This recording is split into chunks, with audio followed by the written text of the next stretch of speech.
What's up guys, DK here from ProNDC. Welcome to another ESO build video. So today I want to show you the Magicka Nightblade build update for the Homestead update in ESO, and it's a PvE build. I know Magicka Nightblade hasn't been in a really good spot because I think people negatively overhyped it a little bit and saying Magicka Nightblade isn't worth it, do not run it, it does shit damage, it's useless because you need to get into melee range, and actually it's supposed to go ranged and all that stuff. So this build here is completely ranged. You do not need to play it as a melee, and that's why I chose to run a different monster set. I am currently leveling my PC account, and the thing is that I got the chance to use all the add-ons and test out different monster sets and compare the damage. So before I get into all the sets, monster sets and all that stuff, I will start with the stats first. So I'm currently sitting at 44.2k max Magicka. If you use another set that I personally recommend, you would have a little bit more Magicka. Magicka recovery, pretty basic, 878, 2.1k spell damage, unbuffed, and 69% spell crit, exactly 69. I'm wearing all divines, all legendary gear, and I'm using the thief Stone. I have minor slayer active and increased max health and max Magicka buff food. The potions that I'm using are crit potions. You really need those, even though you have Inner Light. You only have it on the front bar, so you get Major Prophecy. They finally fixed the bug, because Major Prophecy was bugged when you had Inner Light slotted on the bar, because Inner Light always it was able to override the buff from the potions. So when you swap bars twice, Major Prophecy was gone on the bar where you didn't have Inner Light. So you really need those that give you spell damage, spell crit, and Magicka. And for those you need to use, first of all, Lorcan's Tears, and then you need, where is it, Cornflowers, then Lady Smog, and Water Hyacinth. So these are the ingredients that you need for those potions. Then let's get into sets. So currently I'm using Infallible Ether Inferno Staff on the front bar because it's the only staff that I have in sharpened besides my Maelstrom, Frost, and Lightning Staff. So why is it okay? Infallible Ether, I'm using 4 pieces. I'm using 3 jewelry pieces, all spell damage, and the set bonuses are spell crit, minor slayer with 3 pieces, and spell damage. If you do not have a staff, just pick a random infernal staff that is sharpened with a spell damage glyph or weapon damage glyph on the front bar. As you can see, I only have a Moondancer's Eye staff on the front bar currently, but it's not good. I don't get enough uptime on my other set that I'm using. Then on the back bar, I'm using the Maelstrom's Lightning Staff. This is great for dungeons. Why? I will get to that when I'm talking about skills. It's really great for dungeons. It gives extra spell damage, and it has the Crushing Ball enchantment, which increases your light and heavy attack damage by 1.3k. And when it crits, it also gets buffed by crits. So it's really, really nice to have a Maelstrom staff, and especially a Lightning Staff on the back bar for dungeons. For raids, however, I do recommend to use an Inferno Staff and the Lightning Staff on the front bar, but I will get to that later when I'm talking about skills. So then the monster set I'm running, that's the reason why I'm running a Lightning Staff. I'm using Elumbris. Elumbris gives us max Magicka, and the 2-piece bonus is when you deal flame or shock damage, you have a 10% chance to summon a meteor shower of that damage that deals 1.7k damage to all enemies within 4 meters every 1 second for 5 seconds, and it can occur every 8 seconds. So both, you can have both effects active at the same time, which means fire and shock shower, and both have a cooldown of 8 seconds. And you have enough shock and fire damage on this build to proc both a lot of times. And with the setup that I'm running, Elambris always outperformed Grothdar in melee range on single target. And also Valkanskoria. So I do have Grothdar. You could slot Grothdar, of course. But you can also go with Valkanskoria if you prefer that. If you need a little bit more health, go Valkanskoria. It's perfectly fine. Because like the damage advantage of Elambris isn't very high. It was very minimal, but still it performs a little better in AoE situations than Valkanskoria. And since I'm using a lightning staff, it's a little bit more beneficial for this setup. Then the other 5-piece set that I'm running is Burning Spellweave, of course. So Burning Spellweave gives us maximum Magicka, spell damage, spell crit, and when I deal flame damage, I have a 20% chance to apply the burning status effect. And it increases our spell damage by 600 for 8 seconds. So I have all divines on my Burning Spellweave. You can get it in a City of Ash. Elambris, you get it in Crypt of Hearts 1 on Veteran, and the shoulders you get it from the Undaunted chest. So just do the Undaunted daily pledges, and if you're lucky, you can get it out of, I think, the Glirion chest. Infallible Ether, you get it in the Cracklorn raids, and I personally prefer to have Moondancer to get a little bit more Max Magicka, but the difference on the Nightblade isn't that big, because Nightblade has a little bit more crit damage and the passives from Assassination. Where is it? Increases your critical damage done by 10% average. So this passive is really great. So to have 3% extra crit is really, really nice. Then yeah, let's get into skills. So why am I running a lightning staff? The thing is, Blockade of Storms, I recommend you to go with the lightning staff in dungeons. Blockade of Storms is really great. Slam your stuff down to create a storm barrier in front of you, dealing shock damage to enemies in the target area every 1 second, and setting concussed enemies off balance for 4 seconds. Concussion means they got affected by shock damage. You only have a certain chance, but I did my testing. I did complete DPS rotations on the target skeletons on PC, and I looked at the uptime of concussion, and I had at least 50 to 60% uptime of concussion on the target skeleton, and I was only there by myself.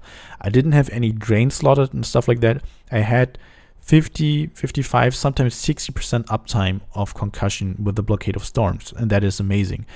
So what does concussion do? Concussion got changed with the Homestead update. So concussion used to deal minor maim, and you can see it like from low slash. Minor maim reduces the damage done by targets for 15%, and they changed it to minor vulnerability. And that's actually the debuff that Infallible Ether applies, the 5-piece bonus.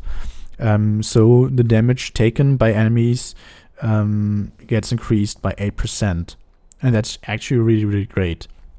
So what we do is by having like one Blockade of Storms in my team, or having slotted it myself, I will have minor vulnerability up about half the time on the enemies, and if a second one uses it, we have like almost 100% uptime. It depends a little bit. Like it should be like around 85% uptime. So if 3 in your raid group have it, you should be pretty safe. There are, however, bosses that cannot get affected by concussion, or cannot get set off balance. For example, I think like the lightning and the stone arrow in Aetherian Archive. So you need to have Infallible Ether. And why is it important to set enemies off balance? So we have a passive in the champion tree that's called Exploiter. So we're here at the mage. The Exploiter passive increases your damage against off-balance enemies by 10%. You're setting enemies off-balance all the time with the Blockade of Storms. It's really, really powerful. So I do recommend to run it in dungeons. You can have your CP layout like this. It's really great. Then I have Twisting Path, and this one got a buff with Homestead. It now deals about 32% more damage. The duration is 11.5 seconds, so you do a little overcast it a little bit. The rotation I'm running here is a little bit of a dot rotation, and is pretty much comparable to what Sorks, some Sorks can run. So Twisting Path, nice ability, AoE. Then I have Scalding Rune. You can see I haven't leveled it to 4 here because I'm not playing a lot on PS4 anymore. I'm focusing on PC now, so it doesn't matter. I just wanted to morph it for the build video. And the thing is, you put it down, you have a really long range of 28 meters, so you can use it from the distance as well, and it deals flame damage. And when it hit the target, it can hit up to like 80, maybe 20k in trials with all the debuffs on the initial hit, and then it deals flame damage for 11.6 seconds. The dot isn't really high, and like the DPS, the overall DPS, if you combine both for the whole fight, is about 1.5k. It should go up to 2 to 2.5k, which is a lot. It's almost as much DPS as monster sets. So like the DPS you gain single target wise from monster set is around 1.8 to 2.5, maybe 3k, depending on proc luck and all that stuff. It cannot crit anymore. So this one is really great because since we have Blockade of Storms equipped, we do not have a lot of fire damage that can proc our Burning Spell Weave. So Scalding Rune is great. We can use it on ranged, and it's a major skill ability. It will deal the next damage you do. It will increase the next damage you do by 20% because of the major skill passive. It's here in Might of the Guild. And unfortunately, I wanted to time the rotation so I can empower my Assassin's Will, but unfortunately it doesn't work. So yeah, Scalding Rune, great ability. Then we have Harness Magicka here. It's our shield. Use it when you take damage, when you feel you need to shield, otherwise don't use it. You can slot in a light here if you want to, but I do recommend to go with a shield. It's just much safer. Then we have Siphoning Attacks. The reason behind this is we do not really need it, but still you need a Siphon ability on your bar because you get 8% more max Magicka while the Siphoning ability is slotted. So I have Siphoning Attacks on my back bar, and then I have Thunderstorm. You don't need to put it here. You could, however, put Soul Harvest here, but the thing is, Soul Harvest, you need to get into melee range to use it, so I'm not using it at all anymore.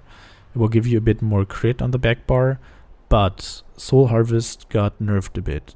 So it's 70 ultimate cost instead of 50, and I've tried it out in trials on the Nightblade on PC, and I'm not, because like on PC the update launched a couple weeks earlier, and Soul Harvest, I do not get it as often as I wish I could have the ultimate, because when it was only 50 ultimate cost, like at least every 3 rotations I had my Soul Harvest up to empower my damage and execute range. But it's not the case anymore. But 70 ultimate, it makes a little bit of a difference, so I'm not slotting it anymore. And since this is a ranged build, we can't use Soul Harvest at all. So we have Thunderstorm. In the front bar, we are using Shooting Star to get 2% more max Magicka, and it's also really great ultimate, deals a lot of damage. Then we have Inner Light for the extra crit and extra max Magicka. Then Force Pulse is our main damage. The reason behind that is because it deals a bit more damage than Funnel Health, and it also is a Destroy ability. So I will talk about why I prefer to have Inferno stuff on the front bar and Lightning stuff on the back bar as well. Then Impale, this is our Execute. Single target, deals a lot of damage, deals more than 50k on crits. It's really, really strong. Then I have Merciless Resolve. after. So we get minor berserk, but you get it anyway from combat prayer if you're running in a good group and the healer knows what he's doing. But if not, you get 8% more damage, which is nice. Then after hitting for light attacks, we can shoot a spectral bow. This can crit for, well, I've seen it crit for 69 something K on my old setups. I'm not sure if it will hit that hard on this setup. Maybe in trials, I'm not sure. But it can crit. It can crit really hard. So great ability. Then Crippling Grasp, our siphoning ability on the front bar, really good damage over time effect, lasts for 8 seconds, so it's good to line it up with the blockade, as it also lasts for 8 seconds. So, why do we have Inferno Staff on the front bar and a Lightning Staff on the back bar? The thing is, we spend a lot of time with 3 abilities on the back bar, and Lightning Staffs, so they... Why am I in combat? So lightning staffs, I will show the passes, I'm sorry. Is it trifocus? No, it's not. It's ancient knowledge, yeah. Lightning staff increases your damage done with area of effect abilities by 8%. So while we're on the back bar, our abilities, these ones, and even Sculling Rune, they get buffed. So the damage we do with these skills get buffed. But Sculling Rune, we cast it into Bar Swap to cancel it, so it actually doesn't get buffed a lot.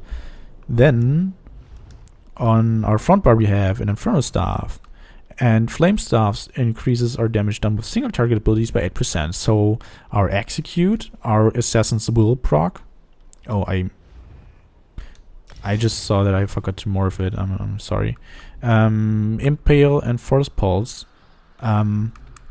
And even the Shooting Star, they get buffed by having an Inferno Staff slot on the front bar. So that's about that. That's the reason behind why I'm running a Lightning Staff on the back bar. So we can concuss enemies, we can set them off balance with the Blockade of Storms. We deal a bit more damage on the back bar with a Lightning Staff equipped, and maybe some people will ask, hey, why are you do not have an AoE ability? Well, I don't need one because I can use my Lightning Staff attacks. The thing about Lightning Staffs is Trifocus, shock heavy attacks damage nearby enemies for 146% of the damage done. So we can stay in close range and just do heavy attacks with a Lightning Staff and deal a lot of AoE damage, and it's nice. However, if you want to go for max DPS in trials, I do recommend to slot and Maelstrom Inferno Staff in sharpened, of course, on the back bar, and then go with an Ether or Moondancer Lightning Staff on the front bar, and it will look like this. You have Fire Blockade.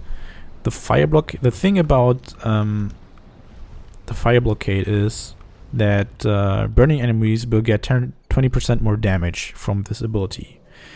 And since you are wearing Burning Spell Weave, you do burn the enemy a lot. So you have like a set that gives you the burning status effect guaranteed, and then people will take more damage, or like enemies will take more damage from this ability, which is great. But you still have enough lightning damage from your lightning light attacks, and of course from Force Pulse. Force Pulse deals frost, fire, and shock damage, so you can still use Elambris. It still works. I did the math, I did all my testing, and it still works like this. So what's the rotation on this setup? So, just let me slot the Lightning Staff again, and where is it? Inferno Staff.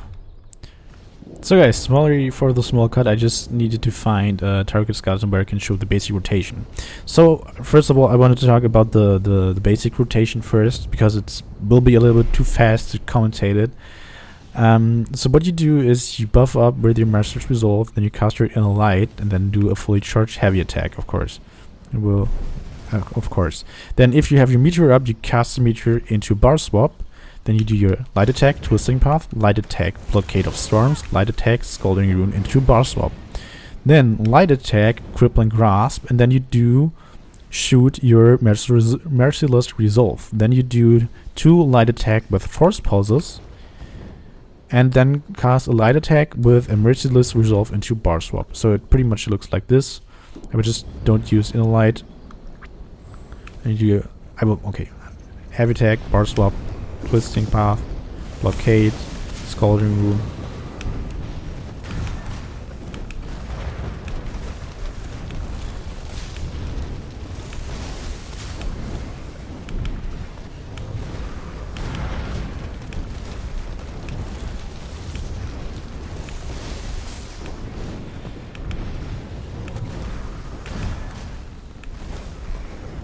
So that's pretty much the rotation, how it works. You can see I'm not spending a lot of time on the front bar, and it's more like rotating dots, damage over time, which is relatively nice. Hey virus, by the way. And yeah, you can see like it's 23k on the single target. I didn't even buff myself up. I'm not using ultimates. So you should be able to, with all the buffs, and there's also no drain. If you have all the buffs on the enemy, you should be able to score about 35 to 37k DPS on a single target with just regular buffs. So in trials it should go even higher. When I did dungeons with this build, I constantly did more than 40k DPS single target, even though I had just 425 champion points. So no, actually it was like 38 to 41k DPS on all the fights. It's really, really great. So the rotation isn't that complicated, to be honest. But still there's something missing, and I want to talk about that now, and it's champion points. So we did get some more champion points, and on the green tree it's pretty simple. 100 points into Magician, and then I put 88 points into Arcanist. You can put 100 points into here, and I put 12 points into Tumbling. Just because when I do VMA, I want some points here. It helps me a little bit when I need to roll dodge or break free. Then on the red tree, it actually doesn't matter. I have 93 and 97 here with 10 and quick recovery. Thing is, you need to put points where you need them for the content. So in Sanctum we have a lot of poison damage and physical damage. In the other trials we have a lot of elemental damage. In Hara there's also a bit of physical damage as well, so you need to put points there. So the red tree CP distribution depends on the content you're playing. Then the off-balance setup that I'm using right now is 75 points into Thaumaturge to unlock Exploiter. Then we have 1 point into Staff Expert, 98 into Elemental Expert, and 26 into Elfborn. So we do not have a really, really high critical modifier. That's why I do recommend with this setup to actually go with Moon Dancer instead of Infallible Ether. But I do not have a Moon Dancer staff sharpened, and that's why in my tests Infallible Ether outperformed my precise Moon Dancer staffs. If you, however, do not have a Blockade of Storms in your group and you do not want to run the Blockade of Storms as well, you should distribute your points a little bit differently. Where is this setup? I'm pretty sure.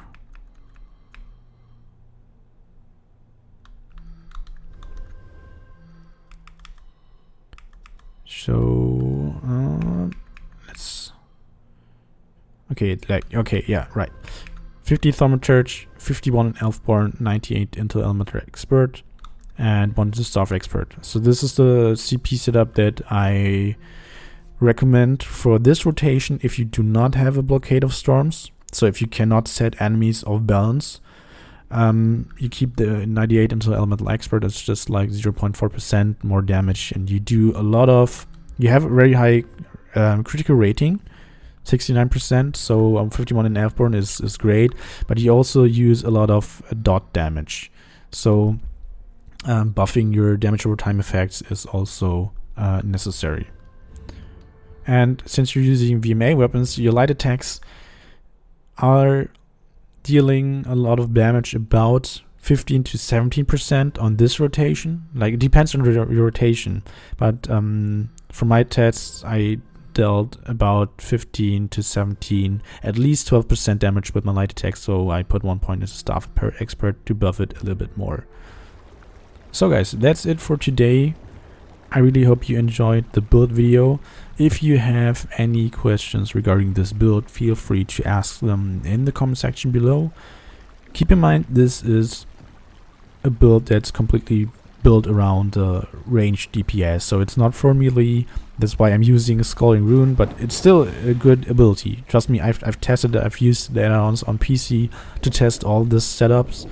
And I've even tried Twice Born Star. I've tried Juliana's. Unfortunately, I do not have Scathing Mage to test it out and see what the uptime is. But we're using a lot of dots, and Scathing Mage doesn't proc off of dots, so the uptime might not be as good as Burning Spell Weave. Anyways, I still hope you enjoy this build, and still hope you have as much fun with it as I currently have on my PC account. And hope to see you next time. Until then, bye bye.